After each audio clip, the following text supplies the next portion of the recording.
कसर कितने फासले पर करनी चाहिए?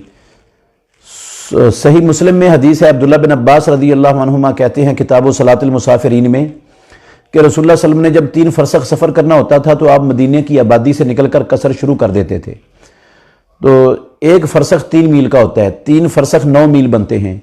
9 मील अगर पाकिस्तानी बर्रे सगीर के हों तो 14 किलोमीटर बनते हैं, और अगर अरबों के 9 मील हों तो 22 किलोमीटर बनते हैं। आज कल के हिसाब से ये 3 फरसख 22 किलोमीटर बनते हैं। अगर बंदे ने 22 किलोमीटर अपने शहर के बाहर, आबादी से बाहर सफ़र करना है तो वो अपनी आबादी से निकलकर कसर शुरू कर सकता है, बेशक उसका सफ़र अभी किलोमीटर या ऐसे भी कम क्यों ना हुआ हो, आबादी से निकलना शर्त है। और अगर 22 किलोमीटर से कम सफ़र है तो फिर उसके लिए रुखसत कसर की नहीं है। जो शख्स नमाजों पर हमेशगी इख्तियार नहीं करता, क्या उसके नेक अमाल कबूल होंगी, उसकी नेकियां कबूल हो जाएंगी? मैं एक हदीस सिर्फ रसूलुल्लाह सल्लल्लाहु अलैहि वसल्लम की सुनाता हूँ। प्यारे पैगंबर ने फरमाया, मल्लम युहाफिज़ अलैहा, जिस बंदे ने दिन रात में 5 नमाजों पर मुहाफ़ज़त ना की। ये रसूलुल्लाह के लफ्ज़ हैं, मुस्नद इमाम अहमद में सही सनद के साथ मौजूद हैं। आपने फरमाया जिसने 5 वक्त की नमाजों पर मुहाफ़ज़त ना की, ये दिन की 2 नमाजें या 3 नमाजें या कभी 1 नमाज, कभी 4 नमाजें, कभी 5 नमाजें, कभी कुतनी कभी कितनी, दिल किया पढ़ ली, दिल किया छोड़ दी, ऐसी नमाजें क़यामत के अंधेरों में उसके लिए रोशनी नहीं बनेगी, अल्लाह की अदालत में उसके लिए दलील नहीं बनेगी, और जहन्नम से निजात का जरिया नहीं बनेगी। और वो बंदा क़यामत वाले दिन फ़िरऔन, कारून, हामान और उबई बिन खलफ के साथ होगा।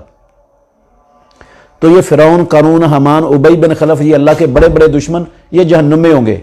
आप इसे अंदाज़ा लगा लें कि ये जो नमाज पर मुहाफ़ज़त नहीं करता, जो रोज़ाना 5 नमाजें बाजमात पढ़ने का एहतिमाम नहीं करता, ये अल्लाह के नबी के लफ्ज़ तो सच हैं, ये तो गलत हो नहीं सकते। वो उनके साथ होगा और वो जहन्नम में होंगे तो ये भी जहन्नम में होगा। इसका मतलब है उसकी जो 1-2 नमाजें हैं ना दिन की, वो उसके लिए फ़ायदा नहीं दें। क्या मुशरिक का ज़बीहा हलाल है? भाई मुशरिक से मुराद कौन सा मुशरिक है? एक है हिंदू मुशरिक, या सिख मुशरिक, या कम्युनिस्ट मुशरिक, या बुद्ध मत मुशरिक। ये जो मुशरिक है ना, इनका ज़बीहा हलाल नहीं है। और एक है अहले किताब का मुशरिक, यहूदी है, ईसाई है।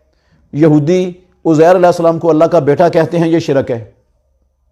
ईसाई ईसा अलैहिस्सलाम को अल्लाह का बेटा कहते हैं, ये शिरक है। कई ईसाई ईसा अलैहिस्सलाम को अल्लाह कहते हैं, ये शिरक है। कई सालिस व सलासा कहते हैं, ये शिरक है। इन के शिरक के बावजूद रब्बुल आलमीन ने कुरान मजीद में सूरह मायदा के शुरू में इनके ज़बीहे को मुसलमानों के लिए हलाल करार दे दिए। अल्लाह ने फरमाया, व तआमुल्लज़ीना ऊतुल किताबा हिल्लुल लकुम, अहले किताब का ज़बीहा जो उन्होंने बिस्मिल्लाह अल्लाहु अकबर पढ़कर ज़बह किया है वो तुम्हारे लिए हलाल है। तो वो कलमा भी नहीं पढ़ते, यहूदी हैं, ईसाई हैं। जब उनका ज़बीहा उनके शिरक के बावजूद हलाल है, तो जो कलमा पढ़ने वाला ला इल्मी की वजह से शिरक में डूबा हुआ है, शिरक का शिकार है, उसको सही तौहीद की दावत मुस्बत अंदाज में पहुंचाई नहीं गई, पहुंची नहीं है, उसको पता ही नहीं है कि मैं ये शिरक कर रहा हूँ। ठीक है, अल्लाह के हाँ ये उसका ला इल्मी, उसका उज़र नहीं बनेगी इस मुआशरे में, लेकिन मुशरिक का यहूदियों ईसाइयों का ज़बीहा हलाल है, तो इसका ज़बीहा इंशाअल्लाह बिल औला हलाल होगा। मेरे वालिद ने अपनी ज़िंदगी में इंश्योरेंस करवाई थी, अब वो फौत हो गए हैं, क्या ये पैसे हमारे लिए हलाल हैं? बिल्कुल भी हलाल नहीं है, बिल्कुल भी हलाल नहीं है। सिर्फ जितनी किस्तें आपके वालिद साहब ने जमा करवाई थी इंश्योरेंस कंपनी को, उतनी किस्तें आप वापस ले लें, अपनी उतने पैसे ले लें। उस पर जायद 1 रुपया भी वसूल करेंगे तो आप गुनाहगार हो जाएंगे, क्योंकि रसूल मुकर्रम सल्लल्लाहु अलैहि वसल्लम ने लानत फरमाई है सूद लेने वाले पर, सूद देने वाले पर, सूद लिखने वाले पर, सूद पर गवाह बनने वालों पर, और आपने फरमाया सब बराबर के गुनाहगार हैं। तो आप तो ये सूद है, जो ऊपर पैसे मिलेंगे आपको वो सूद है, तो सूद लेने वालों में तो आप शामिल हो जाएंगे, और सूद लेने वाले पर तो लानत है, और बहुत बड़ा गुनाह है ये सूद। अल्लाह और अल्लाह के रसूल के खिलाफ जंग है, और उन 7 गुनाहों में से एक है जो दुनिया और आखिरत दोनों बंदे की बर्बाद कर देते हैं। गुनाह 7, उनमें से एक गुनाह सूद है। तो इसलिए बिल्कुल आप मत सोचें, आपके वालिद साहब ने जो किया था वो आप अपने असल पैसे लें जो उन्होंने जमा करवाए थे, और उस कंपनी को कहें भाड़ में जाए, हमारे ज़्यादा पैसे हमारे हैं ही नहीं, वो आप जानो और जहां मर्जी करो, हमारा उन पैसों के साथ कोई ताल्लुक नहीं। नमाज का जो तरीका सुन्नत से साबित है, अगर इसके अलावा कोई और तरीका अपनाया जाए तो क्या नमाज हो जाएगी? भाई जो सुन्नत से साबित है उसको आप जानबूझकर छोड़ेंगे और कोई और तरीका अपनाएंगे तो ये तो आप अपने ऊपर ज़्यादती करेंगे, क्योंकि रसूलुल्लाह सल्लल्लाहु अलैहि वसल्लम के तरीके से बेहतर तरीका दुनिया में किसी का नहीं है। अल्लाह के नबी के तरीके को छोड़कर एक मुसलमान किसी और तरीके को इख्तियार करे तो ये उसके लिए कैसे जायज़ है, कैसे दुरुस्त है, कैसे उसके लिए सही होगा? ये रही बात नमाज हो जाती है या नहीं, बाज़ चीज़ें ऐसी हैं जो रह जाएं भूल कर और उनके रह जाने से नमाज हो जाती है, और बाज़ चीज़ें ऐसी हैं जो भूल कर भी रह जाएं तो नमाज नहीं होती। मिसाल के तौर पर सूरह फातिहा है, ये आप भूल कर भी रह गई ना तो ये नमाज नहीं होनी, वो रकत नहीं होनी जिसके अंदर फातिहा रह गई है, वो रकत आपको दोबारा पढ़नी पड़ेगी। या सजदा रह गया है या रुकू रह गया है किसी रकत का, तो वो रकत आपकी नहीं होगी, वो आपको दोबारा पढ़नी पड़ेगी। तो अगर आप वैसे ही छोड़ दें जानबूझ कर इन चीज़ों में से कोई चीज़, तो फिर कैसे हो जाएगी? ये भूल कर रह जाए तो नहीं होती, तो कसदन छोड़ने से कैसे हो जाएगी? और बाज़ चीज़ें ऐसी हैं कि अगर वो रह जाएं, मसलन तशहुद दरमियान वाला रह गया है, भूल गए हैं, आप खड़े हो गए हैं, तो आप सजदा साहब कर लेंगे तो नमाज आपकी हो जाएगी, या सजदा साहब कफ़ायत कर जाएगा उसकी जगह पर। और बाकी रहा रफ़ुल यदैन के बगैर नमाज हो जाती है या नहीं। भाईजान, रसूल मुकर्रम सल्लल्लाहु अलैहि वसल्लम ने अपनी पूरी नबवी ज़िंदगी की एक नमाज भी बगैर रफ़ुल यदैन के नहीं पढ़ी। एक नमाज की एक रकत भी रफ़ा यदैन के बगैर पढ़ना इमामुल अंबिया से साबित नहीं है। प्यारे पैगंबर के 50 से ज़्यादा सहाबा रसूलुल्लाह सल्लल्लाहु अलैहि वसल्लम की नमाज का तरीका बयान करते हुए कहते हैं, रसूलुल्लाह सल्लल्लाहु अलैहि वसल्लम जब रुकू जाते रफ़ुल यदैन करते, जब रुकू से सर उठाते रफ़ुल यदैन करते। तो एक सहाबी भी ऐसा नहीं है दुनिया में 1.5 लाख सहाबा से जो ये कहता हो कि अल्लाह के नबी को मैंने नमाज पढ़ते हुए देखा, आप रुकू गए और रफ़ा यदैन नहीं किया, और रुकू से उठे और रफ़ा यदैन नहीं किया। एक भी नहीं है ही नहीं कोई ऐसी रिवायत दुनिया में सही सनद के साथ। तो जब रसूलुल्लाह सल्लल्लाहु अलैहि वसल्लम ने सारी ज़िंदगी रफ़ुल यदैन करके नमाज पढ़ी है, तो आपका हुक्म भी हमें यही है, सल्लू कमा रअयतुमूनी उसल्ली, उस तरह नमाज पढ़ो जिस तरह मुझे नमाज पढ़ते हुए देखा है। तो हम उस तरह नमाज पढ़ेंगे तो फिर हमारी रसूलुल्लाह वाली नमाज होगी। अगर नहीं रफ़ा यदैन करेंगे तो रसूलुल्लाह वाली नमाज नहीं होगी। बाकी किसी मौलवी साहब वाली, पीर साहब वाली हो जाए तो मुझे नहीं पता, रसूलुल्लाह वाली नमाज नहीं होगी जो रफ़ा यदैन नहीं करेगा। जो 1 लाख के माल पर ज़कात अदा करनी पड़ेगी? जी हाँ, बेहतर यही है कि अगर 1 लाख के ऊपर साल गुजर गया है तो आप उस पर ज़कात अदा करें, बेहतर है ये। क्योंकि जो है ना, ये पैसे ये बजाते खुद कोई जिन्स नहीं है, ये सोने और चांदी की रसीदें हैं।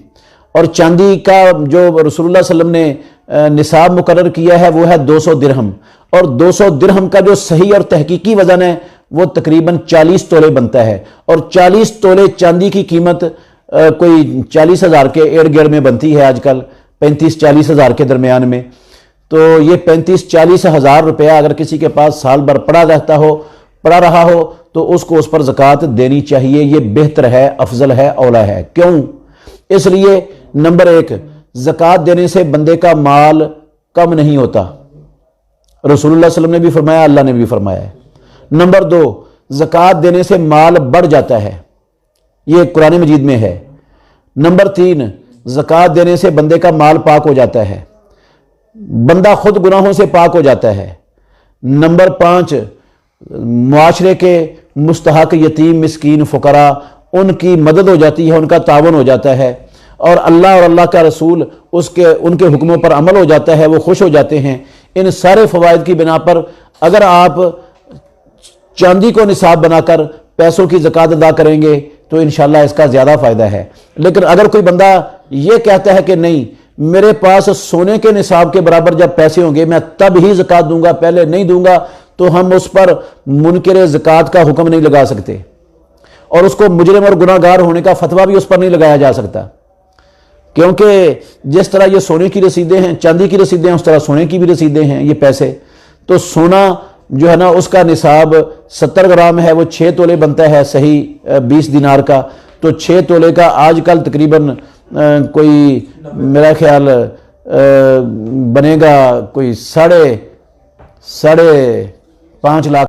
गुस्ले जनाबत का तरीका बता दें। भाई गुस्ले जनाबत का तरीका ये है, सबसे पहले आप